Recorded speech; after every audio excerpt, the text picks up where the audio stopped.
오늘 우리에게 주신 하나님의 말씀 구약성경 창세기 10장 5절부터 13절까지의 말씀입니다. 창세기 10장 5절부터 13절까지의 말씀. 창세기 10장 5절부터 13절까지의 말씀 저와 함께 한 절씩 교독하시겠습니다.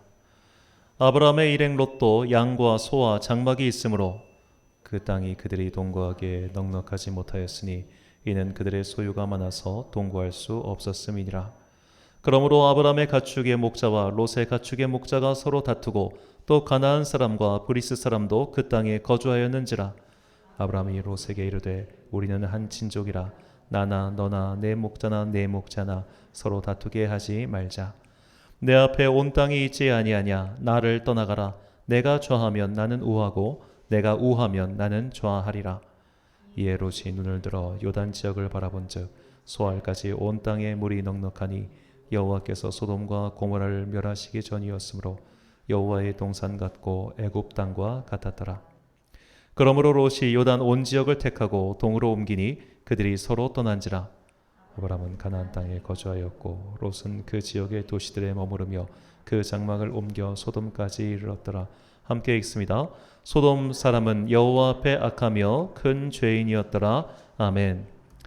롯 욕심에 눈이 멀다란 제목으로 하나님의 말씀 선포하겠습니다. 이 어린아이들 찬양 중에 내 눈이 보는 것을 조심해라는 찬양이 있습니다. 내 눈이 보는 것을 조심해, 내 눈이 보는 것을 조심해, 위에 계신 주께서 사랑스레 보시네. 내 눈이 보는 것을 조심해. 이런 식으로 계속 멜로디가 반복되는 참 단순한 찬양인데요. 자, 우리가 무엇을 보느냐, 우리의 눈이 어디로 향해 있느냐는 굉장히 중요한 문제입니다. 그런데 우리는 내가 눈이 가는 대로 생각하는 게 아니라 사실 내 마음에 있는 대로 봐요. 마음에 있는 것으로의 시선이 가는 것이, 시선이 가는 곳에 가는 것 때문에 내 마음이 그걸로 바뀌는 건 아니더라고요. 자, 예를 들어 똑같이 이마트 트레이더스에 가도 저 같은 사람은 일렉트로닉 그쪽만 볼 것이고, 어떤 사람은 식료품만 보일 것이고, 어떤 사람은 저것만 보일 겁니다. 그러니까 우리가 배고플 때 쇼핑하면 안 된다잖아요. 배고플 때 장 보면 이거저거 자꾸만 사게 되니까. 그러니까 내 마음이 가는 곳이 내 시선이 따라간단 말이죠. 그렇기 때문에 사실 우리가 정말 조심해야 될 것은 지금 내 마음이 어디에 있는가, 이거를 항상 구분해야 됩니다. 이 칵테일 파티 효과라는 사회학 용어가 있습니다. 이 듣고 싶은 말만 듣는 선택적 주의, 자각이 일어나는 심리적 현상인데, 예를 들어 아무리 시끄럽고 번잡해도 사실은 내가 원하는 것, 내가 관심이 가는 것, 그것만 보이고 그것만 들리게 되는 거죠. 자, 이것이 요새 현대 사회에서는 이렇게 유튜브 알고리즘 같은 걸로 나오고 있습니다. 그러니까 하나 검색하면 계속 거기서 그냥 그 고구마 줄기 나오듯이 계속해서 비슷한 것이 쭉쭉쭉 나오는 거죠. 이런 식으로 이 사회와 그리고 사람의 마음은 사실은 그 내가 원하는 곳에서 계속 시선이 머무르게 돼 있고, 그 시선이 머무르는 곳에서 계속해서 뭔가 다른 것들이 쭉쭉쭉 나오는 거죠. 그래서 우리는 항상 내 마음이 어떤 상태인가, 이거를 유심히 지켜봐야 됩니다. 이 마음에 관련된, 그리고 마음과 시선에 관련된 재미있는 이야기가 이 조선을 건국한 태조 이성계와 그의 친구였던 무학대사의 이야기에 나옵니다. 자, 어느 날 태조 이성계가 무학대사를 놀립니다. 아유, 내가 보니 대사님께서는 참 돼지처럼 생기셨습니다.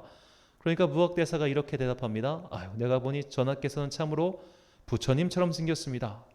그러니까 이성계가 반문해요. 아니, 나는 당신을 돼지처럼 생겼다고 놀렸는데 어째서 당신은 나보고 부처처럼 생겼다고 대답합니까? 그러니까 무학대사가 유명한 말을 하죠. 원래 돼지 눈에는 돼지만 보이고 부처 눈에는 부처만 보이는 법입니다. 이걸 사자성어로 불안돈목이라고 이야기합니다. 부처 눈에는 부처만 보이고 돼지의 눈에는 돼지만 보인다는 거죠. 이처럼 우리는 내 마음이 담긴 시선으로 세상을 바라봅니다. 사기꾼의 눈에는 모든 것이 다 사기칠 걸로 보일 겁니다. 범죄자의 눈에는 그러니까 예를 들어 추적당하는 사람 눈에는 모든 사람이 다 자기를 알아보고 추적하는 것처럼 보이겠지요. 이런 식으로 내 마음에 따라 우리는 세상을 달리 본다는 거죠. 오늘 본문은 우리에게 이 이야기를 전해주고 있습니다. 오늘 우리가 살펴볼 사람은 아브라함의 조카 롯입니다.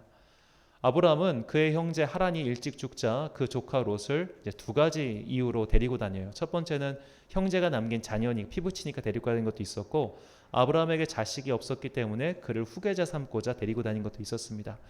이렇게 둘이 같이 가다가 약속의 땅 가나안에 도착했는데 이 약속의 땅 가나안에 기근이 들었어요. 그래서 어쩔 수 없이 그들은 이집트로 이주를 하게 됩니다. 아브라함 당시 이집트에 대해서 우리가 좀 더 살펴볼 필요가 있습니다. 자, 이집트는 그 유명한 인류의 4대 문명 발상지입니다. 황하 문명, 인더스 문명, 메소포타미아 문명, 그리고 나일강 문명, 이집트 문명이죠. 이 이집트 문명은 다른 4대 문명과 다른 결정적인 차이가 있습니다. 그것은 바로 지리적 위치입니다. 나머지 메소포타미아나 황하나 인더스강 문명은 다 튀어 있어요. 그래서 이 지역은 이 중앙의 패권을 차지하기 위해 끊임없이 전쟁이 벌어졌고 나라가 계속 바뀌었습니다. 하지만 이집트만큼은 나라가 바뀐 적이 없습니다. 왜냐하면 남쪽에는 사막이고 이 서쪽에는 더 이상 어떤 강대한 민족이 전혀 없었기 때문에 얘네들은 동쪽만 틀어막으면 나라가 완전히 안전한 거예요. 그래서 오랜 시간 일찍부터 문명이 개화했고 일찍부터 많은 부를 축적할 수 있었습니다. 이렇게 고대 왕국 이집트가 강성했을 때가 바로 아브라함 때입니다. 아브라함은 대략 기원전 21세기에서 20세기 사람으로 추정하고 있는데 이 당시가 이집트 제11왕조 때입니다. 자, 이때부터 이미 이집트는 많은 피라미드를 만들고 있었죠. 그 유명한 가자의 피라미드가 아브라함이 태어나기 500년 전에 지은 작품이라고 합니다. 그러니까 이런 것들이 이미 수십 개가 아브라함 때에 쫙 있었던 거죠. 이걸 한번 생각해 봅시다. 이건 정말 아브라함이나 롯 같은 소위 말해 그들도 나름 발전된 문명에서 살다가 왔지만 그래도 이집트만 못한 거예요. 이건 마치 좀 좋은 비유는 아니겠습니다만 그 제3시대 지대 국가 살던 사람들이 선진국가 가지고 눈이 막 휘둥그레지는 것과 똑같습니다. 옛날에 이제 조선 견문록이라든지 이런 식으로 그 조선시대 통신사들이 간 기록에 따르면 이 18세기 말에 19세기 말에서 20세기 초반에 이 조선 사람들이 갓 쓰고 그런 조선 사람들이 저쪽 유럽이나 미국이나 당시 개화된 일본에 갔을 때 이 사람들이 완전 충격을 받습니다. 이게 뭐야? 너무 신기해. 그러니까 막 전철에 우리나라 들어오고 막 불 들어오고 했을 때 막 경성 사람들이 난리가 났다잖아요. 과학 기술이 너무 놀라워가지고 이 정도로 큰 차이가 당시 아브라함과 그리고 이집트 사람들 사이에 있었습니다. 그러니까 롯이 봤을 때 이 이집트는 정말 대단한 나라였던 거죠. 선진국 중에 선진국이었습니다. 자, 이렇게 해서 그런 이집트를 경험한 뒤에 이들은 다시 가나안 땅으로 돌아오죠. 가나안 땅으로 돌아오는데 문제가 발생합니다. 아브라함과 롯의 그 소와 양들이 너무 많아져 가지고 더 이상 둘이 함께 있을 수 없게 된 것이죠. 본문 5절과 6절 말씀. 아브라함의 일행 롯도 양과 소와 장막이 있으므로 그 땅이 그들이 동거하기에 넉넉하지 못하였으니 이는 그들의 소유가 많아서 동거할 수 없었음이라. 자, 결국 아브라함과 롯은 서로 갈라지기로 결정합니다. 그래서 아브라함이 롯에게 말합니다. 조카야, 네가 오른쪽으로 가면 난 왼쪽으로 가고 네가 왼쪽으로 가면 나는 오른쪽으로 갈게. 내가 너한테 좋은 자리 양보해 줄게. 네가 가고 싶은 대로 가. 그러니까 조카가 선택을 해요. 어디로 선택하냐? 소돔 땅을 선택하죠. 그런데 롯이 이 소돔 땅을 선택한 이유에 우리는 주목해야 됩니다. 본문 10절 말씀입니다. 이에 롯이 눈을 들어 요단 지역을 바라본즉 소알까지 온 땅에 물이 넉넉하니 여호와께서 소돔과 고모라를 멸하시기 전이었으므로 여호와의 동산 같고 애굽 땅과 같았더라. 자, 여기서 여호와의 동산과 애굽 땅 이 두 가지 표현에 주목해 봅시다. 여호와의 동산이라는 것은 에덴 동산을 뜻합니다. 롯은 에덴 동산을 본 적이 있을까요? 없죠. 없습니다. 그런데 그는 왜 소돔 땅을 가리켜 에덴 동산 같았다라고 이야기할까요? 그가 생각할 때 그 발전된 이집트, 그 풍성한 이집트가 에덴 동산처럼 보였던 겁니다. 이렇게 잘 살면 여기가 무릉도원이지. 이렇게 잘 살면 여기가 천국이지. 이렇게 잘 살면 여기가 하나님의 나라지. 그렇게 생각한 거예요. 그 기준을 가지고 소돔 땅을 보니까 물이 넉넉해요. 아, 여기는 이집트처럼 잘 살 수 있는 소위 말해 발전 가능한 땅이구나. 그럼 내가 여기 살면 되겠구나. 그러면은 내가 봤던 그 천국 같은 이집트에서의 삶을 여기서도 살 수 있겠구나. 그렇게 생각한 겁니다. 그런데 성경은 이 소돔 땅을 가리켜 한마디로 이야기하죠. 본문 13절 말씀. 소돔 사람은 여호와 앞에 악하며 큰 죄인이었더라. 자, 하나님의 기준에서 봤을 때 소돔 땅은 죄인들이 사는 땅, 악이 가득한 땅이었어요. 그러나 욕심에 눈이 먼 롯이 볼 때 그곳은 여호와의 동산 같았다는 거예요. 이것이 오늘 우리에게 주신 하나님의 메시지입니다. 내 마음에 욕심이 가득하면 선과 악을 구분하지 못합니다. 내 마음에 욕망이 가득 차 있으면 우리는 내 욕망이 가는 대로 행동하면 사실은 이것이 하나님의 뜻이야라고 곡해할 때가 너무나 많다는 거죠. 그렇기 때문에 우리는 항상 자기의 마음이 어떤 상태인가, 내 마음이 어떤 상태인가 그것을 날마다 기도하면서 분별할 줄 알아야 됩니다. 기도는 내 소망을 하나님께 아뢰는 시간이 아니죠. 기도는 정확하게 하나님 앞에서 내 상태를 점검하는 시간입니다. 그래서 예전에도 말씀드렸지만 성도가 꼭 해야 되는 것 중 하나가 왜 기도인가? 말씀을 읽는 것도 굉장히 중요하고 예배를 지키는 것도 굉장히 중요하지만 오히려 말씀을 많이 읽고 예배를 열심히 드리면 사람이 완고해지는 사람이 정말 많아요. 그것이 자기의 의의가 돼가지고 내가 성경을 몇 독을 했네, 내가 예배를 얼마나 많이 드렸네, 이것 때문에 스스로 교만해져서 오히려 완고해지는 사람이 많기 때문에 항상 기도가 필요합니다. 기도는 하나님 앞에서 완고한 내 마음을, 하나님 앞에서 사실은 죄로 물든 내 마음을 돌이켜보는 시간이기 때문이죠. 그래서 잠언은 우리에게 이렇게 이야기합니다. 잠언 4장 23절 말씀, 모든 지킬 만한 것 중에 더욱 내 마음을 지키라. 생명의 근원이 이에서 남이니라. 아멘. 여기서 지키다라고 하는 히브리어는 나차르인데 이 말은 주시하다, 살피다라는 뜻입니다. 너의 마음을 살피라는 거예요. 자, 그런데 우리는 사실 내 마음을 살피는 것도 실패하는 게 인간입니다. 대부분의 사람들은 자기 마음을 살펴봤을 때 설령 내 마음 속에 실수가 있고 잘못된 것이 있다고 하더라도 그거를 자꾸만 용인해줘요. 관대해요. 나에게 제일 관대한 게 납니다. 모든 사람이 사실 다. 그렇기 때문에 인간은 스스로의 힘으로 자기의 죄를 뉘우칠 수 없죠. 내가 내 마음을 올바로, 똑바로, 바르게 보기 위해서는 항상 성령의 도움이 필요합니다. 이처럼 성령의 도움으로 내 마음을 교정하지 못하면, 내 마음을 변화시키지 못하면 계속해서 나쁜 길로 가게 되는데, 더 큰 문제는 나쁜 길을 가다가 암초를 만났을 때, 나쁜 길을 가다가 실패를 하면은 내가 분명히 실패한 이유가 있겠지 하고 생각하고 돌이켜야 되는데 오히려 더 가자 하게 된다는 거죠. 그 이야기가 바로 이어지는 창세기 14장에 나옵니다. 창세기 14장에서 조카 롯이 이제 소돔 땅에 거주하였는데 그 땅에 전쟁에 휘말리게 됩니다. 그래서 롯이 전쟁 포로로 끌려가요. 그 소식을 듣는 아브라함이 조카를 구하기 위해서 가신들과 함께 전쟁에 참여합니다. 창세기 14장 14절부터 16절까지 말씀.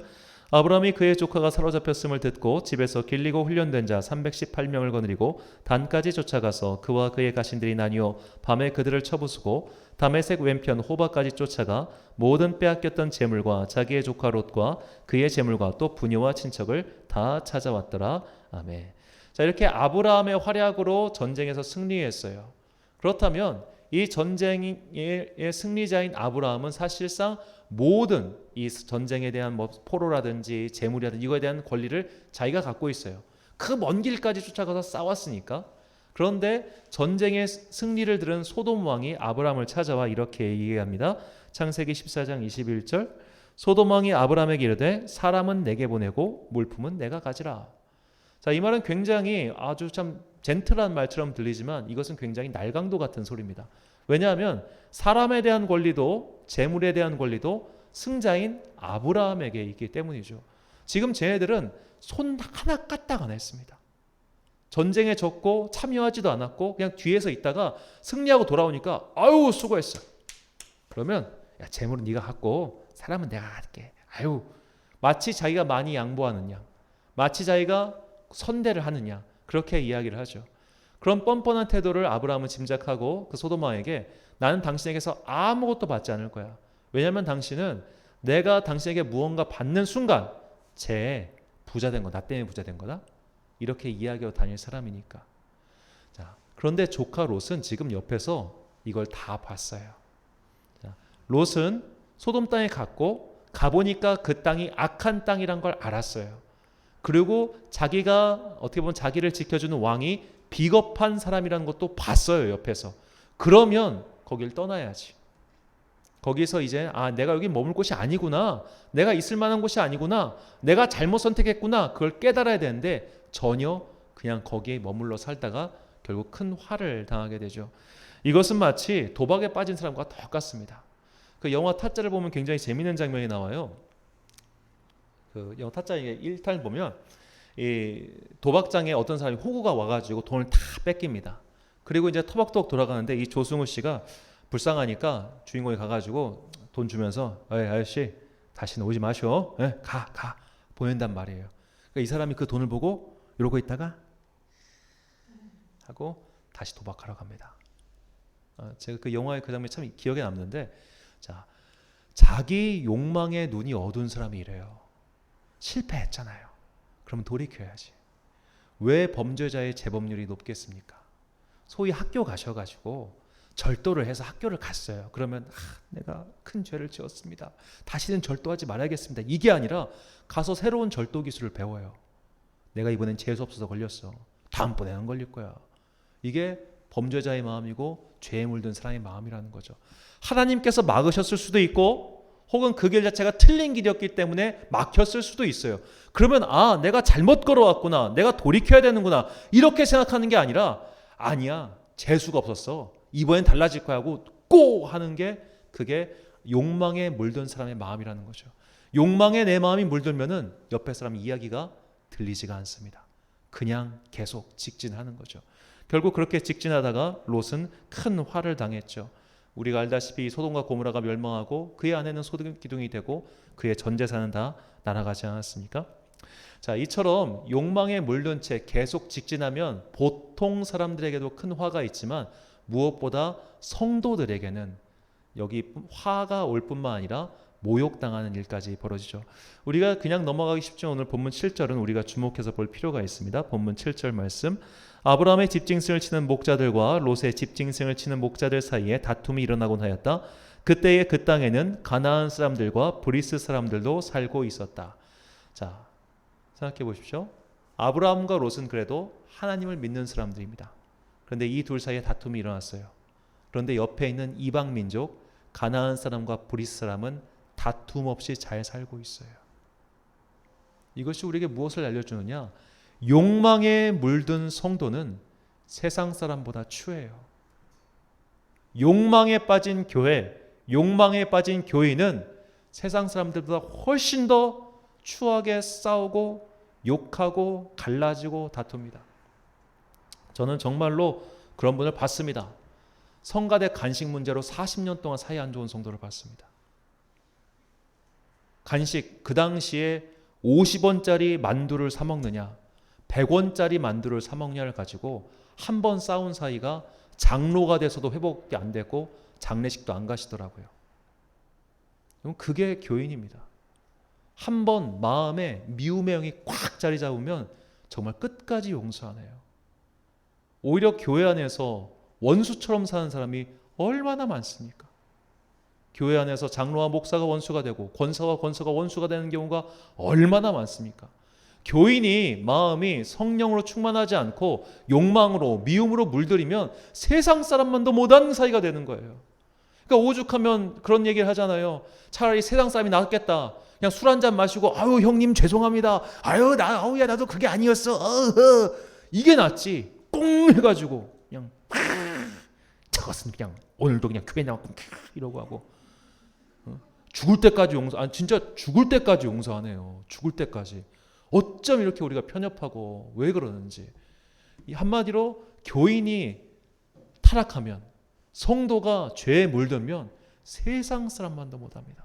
그래서 주님께서는 이렇게 말씀하시죠. 마태복음 5장 13절 말씀입니다. 너희는 세상의 소금이니 소금이 만일 그 맛을 잃으면 무엇으로 짜게 하리요? 후에는 아무 쓸데없어 다만 밖에 버려져 사람에게 밟힐 뿐이니라. 아멘. 자기의 욕망을 결국 끝까지 멈추지 않고 달려갔던 롯은 모든 재산을 잃었을 뿐만 아니라 그의 후손 또한 치욕스러운 이름을 안고 살게 되었죠. 롯의 아들들의 이름은 모압과 암몬입니다. 근데 이 모압과 암몬은 구약 성경 내에서 계속해서 이스라엘에 대적하는 민족으로 등장하죠. 그래서 하나님께서는 모세를 통해 이 모압과 암몬 자손에 대해서 이렇게 예언하셨습니다. 신명기 23장 3절 말씀. 암몬 사람과 모압 사람은 여호와의 총회에 들어오지 못하리니 그들에게 속한 자는 10대뿐 아니라 영원히 여호와의 총회에 들어오지 못하리라. 자, 롯의 처음 시작은 그저 그 양과 어떤 목자들의 밥그릇 싸움이었어요. 밥그릇 싸움.